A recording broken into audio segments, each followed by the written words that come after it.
بسم الله الرحمن الرحيم. ألف لام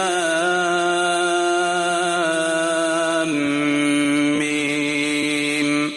ذلك الكتاب لا ريب فيه هدى للمتقين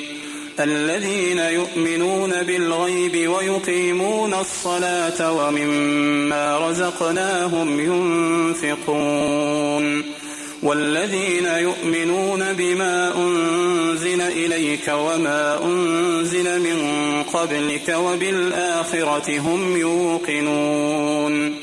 أولئك على هدى من ربهم وأولئك هم المفلحون إن الذين كفروا سواء عليهم أأنذرتهم أم لم تنذرهم لا يؤمنون ختم الله على قلوبهم وعلى سمعهم وعلى أبصارهم غشاوة ولهم عذاب عظيم ومن الناس من يقول آمنا بالله وباليوم الآخر وما هم بمؤمنين يخادعون الله والذين آمنوا وما يخدعون إلا أنفسهم وما يشعرون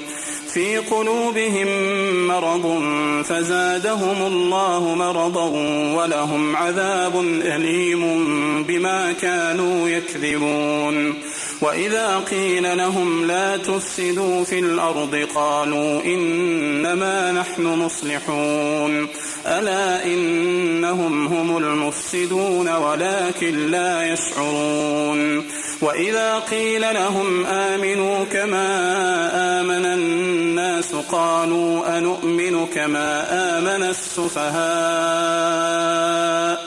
ألا إنهم هم السفهاء ولكن لا يعلمون وإذا لقوا الذين آمنوا قالوا آمنا وإذا خلوا إلى شياطينهم قالوا إنا معكم إنما نحن مستهزئون الله يستهزئ بهم ويمدهم في طغيانهم يعمهون أولئك الذين اشتروا الضلالة بالهدى فما ربحت تجارتهم وما كانوا مهتدين مثلهم كمثل الذي استوقد نارا فلما أضاءت ما حوله ذهب الله بنورهم وتركهم في ظلمات لا يبصرون صم